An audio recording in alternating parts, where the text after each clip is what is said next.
Bab 982. Meskipun kali ini Jasai tidak mengambil tindakan, itu merupakan sifat wajar manusia. Adril tentu juga tidak akan menyalahkannya. Adril juga memiliki kesan yang sangat baik terhadap pria tua itu, jadi dia segera menerimanya. Hal ini dianggap sebagai penghubung antara keluarga Juana dan Gary membentuk aliansi yang kuat. Sekarang, ada lebih banyak orang yang memegang bahan obat untuk memberi selamat. Akan tetapi, tidak semua orang memenuhi syarat untuk berteman dengan Adril. Mereka semua ditolak oleh Dennis. Sekarang, Dennis ingin bertanya kepada Adril tentang Dito, tetapi dia tidak berani mengganggu Adril. Bagaimanapun, Adril terluka parah dan darahnya hampir kering. Harus segera diobati. Bagaimanapun juga, akan ada pelangi setelah hujan. Mungkin kali ini aku bisa terlahir kembali dari pertumpahan darah yang terjadi. Mata Adril melirik dan dia menepuk ruang penyimpanan surgawi. Lalu jasad Felix muncul di dalamnya. Saat itu, Elin sebenarnya sudah membawa jasad Felix pergi. Namun, setelah Adril beberapa kali mengancamnya, dia memaksa keluarga Forest untuk meninggalkan jasad Felix. Bagaimanapun, begitu menjadi guru bumi, tubuhmu ibarat berlian dan penuh harta karun. Jantungnya bisa dijadikan obat, jadi wajar saja jika jasad ini tidak bisa disia-siakan begitu saja. Darah guru bumi sendiri telah dimurnikan berkali-kali oleh energi sejati dan menjadi sangat murni. Dalam warisan Dewa Obat, terdapat teknik yang dapat menyerap faktor khusus tertentu dari darah guru bumi. Sehingga tubuh fisiknya dapat memperoleh karakteristik tertentu dari tubuh fisik guru bumi. Misalnya saja meningkatkan kekuatan tubuh fisik agar mampu menahan kecepatan kultivasi yang lebih cepat, seperti memperoleh tubuh baja. Pada saatnya tiba, Adril akan mampu bertarung pada level yang sama hanya dengan mengandalkan tubuh fisiknya. Namun, dia harus memurnikan darah Felix terlebih dahulu. Jika tidak memurnikannya dan menghirup darah orang lain dengan gegabah, maka hanya akan menyebabkan kematian yang mengenaskan karena reaksi penolakan tubuh yang hebat. Segera, Adril menarik napas dalam-dalam dan menyuntikkan energi sejatinya ke tubuh Felix. Hal itu menyebabkan tubuhnya sedikit gemetar, lalu darah di tubuhnya tiba-tiba mulai mengalir kembali. Pada akhirnya, darah segar di sekujur tubuh Felix tampak mengalir seperti sungai. Serak. Adril mengangkat tangannya, menggunakan energi sejatinya seperti pisau untuk memotong arteri karotis Felix. Lalu, aliran darah langsung membuncah keluar. Adril menggunakan energi sejatinya untuk mengikat darah, memasukkannya ke dalam tungku alkimia, membakarnya dan menguapkannya menjadi energi darah. Adril membuka mulutnya dan menghirup gas tersebut. Sama seperti saat Felix mengisap darahnya, darah itu segera diserap ke dalam tubuh Adril. Kulit Adril yang agak pucat segera berubah menjadi kemerahan. Energi darah yang masuk ke dalam tubuhnya, menembus ke seluruh anggota badannya. Darah Adril yang sudah habis tiba-tiba beregenerasi dengan cepat.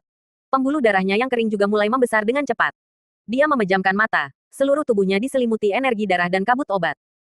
Lalu, kulit di tubuhnya secara bertahap bersinar dengan warna emas samar. Waktu berlalu perlahan, tubuh fisik Adril menjadi lebih kuat dengan kecepatan yang terlihat dengan mata telanjang. Tubuh Felix juga menyusut dengan cepat. Ketika Adril membuka matanya lagi, ternyata sudah keesokan paginya.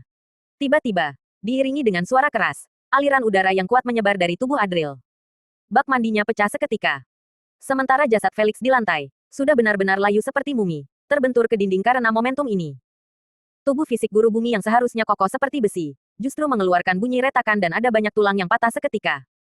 Saat itulah inti tubuhnya dihisap seluruhnya oleh Adril, lalu seluruh tubuhnya menjadi tidak berguna. Berhasil. Adril tiba-tiba membuka matanya. Sorot matanya dipenuhi dengan cahaya. Adril bisa mendengar dengan jelas embusan napas orang-orang yang berada lebih dari 10 meter di bawah. Dia bisa merasakan aliran energi sejati di tubuh para penjaga yang berjaga di luar. Segala sesuatu di dunia menjadi sangat jelas, seolah-olah setiap perubahan detail tidak bisa lepas dari pandangannya. Kelima inderanya sangat tajam. Tubuh fisik adalah gudang harta karun. Setelah menjadi cukup kuat, panca indera akan meningkat pesat. Ketika seseorang mencapai alam guru bumi, maka orang tersebut dapat melihat dunia dengan indera keenam secara samar. Dia juga bisa merasakan ketika seseorang sedang menyelidikinya. Saat Adril mengerahkan kelima inderanya sepenuhnya untuk melihat sekelilingnya, dia tiba-tiba menyadari sesuatu. 83. Bab 983. Adril tiba-tiba mengangkat kepalanya dan melihat ke arah pintu ruangan yang sunyi. Dia melihat seseorang sedang mendekat. Dia melihat dengan mata batinnya dan melihat Rafa sedang berjalan dengan beberapa orang. Namun, ketika dia melihat seseorang di antara kerumunan itu, seulas senyum tiba-tiba muncul di bibirnya. Zaskia. Terlihat bahwa Zaskia sedang mengikuti Rafa. Dia berjalan menuju kamar Adril dengan langkah kaki yang berat.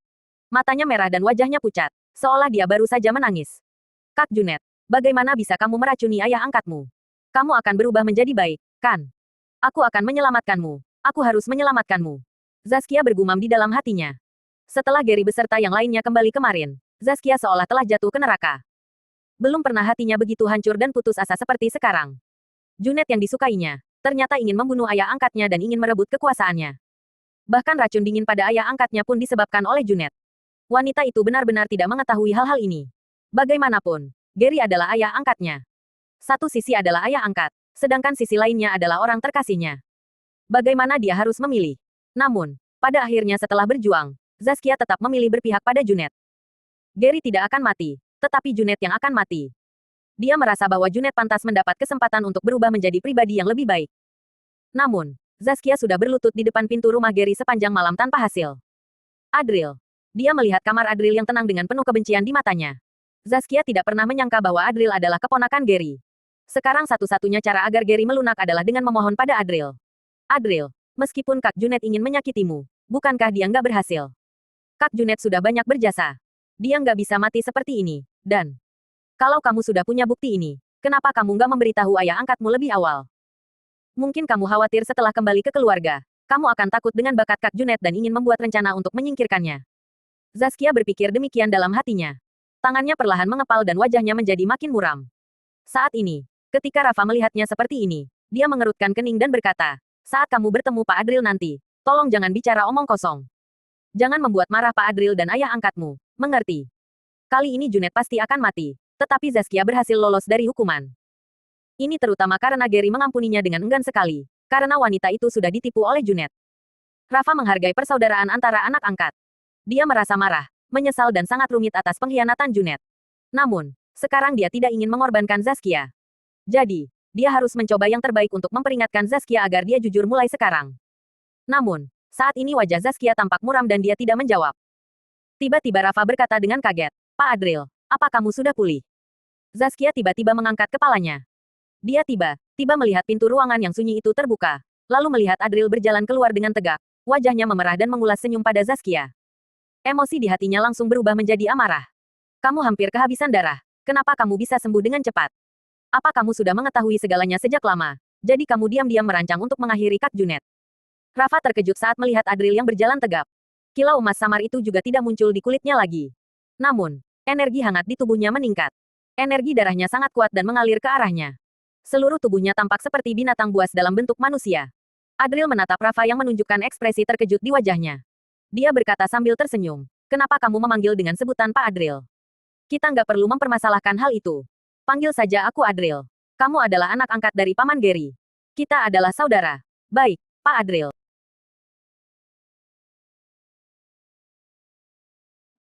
Bab 984. Nggak apa-apa, Pak Adril. Adril terdiam. Oh, ya, Pak Adril. Kenapa kamu bisa sembuh secepat itu? Saat Adril mendekat, energi darah yang dahsyat memaksa Rafa untuk terdiam. Sorot mata Rafa dipenuhi dengan ketidakpercayaan. Adril telah mengalami cedera yang begitu serius. Mengapa dia tidak terlihat lemah, tetapi malah energi darahnya makin kuat? Padahal baru satu malam berlalu. Semua energinya sudah disedot. Adril juga menyerah. Dia tersenyum dan berkata, tapi aku ini dokter sakti. Tubuhnya sekarang sekuat binatang buas. Jadi, kalau harus bertarung lagi dengan Gilbert, meskipun Adril bermain aman kali ini dan tidak memberi kesempatan untuk serangan mendadak, Adril yakin bisa mengalahkannya. Bukan itu saja, energi darahnya sekarang terlalu bergejolak untuk bisa sepenuhnya dia kendalikan. Begitu dia bisa menstabilkan kekuatan tubuhnya, dia akan bisa berlatih teknik tubuh. Tubuh kristal sempurna. Itu adalah teknik pemurnian tubuh tingkat atas yang ditinggalkan dalam warisan Dewa Obat. Seberapa tinggi? Itu adalah kehormatan yang diperoleh oleh ahli bela diri agung setelah menyembuhkan Dewa Obat. Ilmu bela diri ini didirikan oleh ahli bela diri agung yang mana terdiri dari 5 tingkatan. Ketika mencapai tingkatan kelima, tubuh menjadi seperti kaca, bebas dari noda, dan tubuh itu sendiri adalah senjata tingkat dewata. Satu pukulan bisa menghancurkan ribuan hukum. Misalnya, ahli bela diri agung ini, yang bisa mengalahkan ribuan pasukan hanya dengan satu pukulan. Jadi, kata sempurna benar-benar tepat. Sebenarnya, untuk berlatih di tingkat ini, setidaknya harus berada di guru bumi. Namun, dengan memurnikan esensi darah murni guru bumi untuk menguatkan tubuh dan membuat beberapa obat sebagai tambahan dengan susah payah. Adril membayangkan kekuatan tubuh kristal sempurna yang diceritakan dalam warisan itu dan merasa terpesona. Ini benar-benar warisan tingkat atas. Jangankan keluarga Lavali, bahkan sekte tersembunyi pun tidak memiliki ilmu bela diri seperti itu. Ketimbang mengenali asal-usulnya, warisan Dewa Obat adalah kekuatan sejati Adril. Sementara itu, Rafa terkesima dan kagum. Di dalam hatinya, Adril seperti burung Garuda yang selalu mampu bangkit dari berbagai bahaya. Ayah angkat memintamu untuk datang. Dia bilang ada banyak teknik keluarga Lavali yang akan diwariskan kepadamu. Pak Dennis juga sudah kembali dan terus mengatur seni bela diri untuk menciptakan jalan kesempurnaan bagimu. Rafa berkata dengan nada iri. Dua guru bumi yang hebat bersedia membimbing Adril. Ini bukan perlakuan yang sembarang orang bisa dapat. Tidak perlu seperti ini. Adril tersenyum tak berdaya. Warisan keluarga Lavali memang kalah jauh dibandingkan dengan warisan Dewa Obat. Berlatih lebih banyak hanya akan membuang-buang waktu. Namun, mungkin Adril bisa menemukan kesempatan untuk mengajarkan Gary tak terkalahkan teknik tubuh kristal sempurna tingkat pertama. Ayo pergi. Temui Pak Gary dulu. Maksudku Paman Gary. Oke.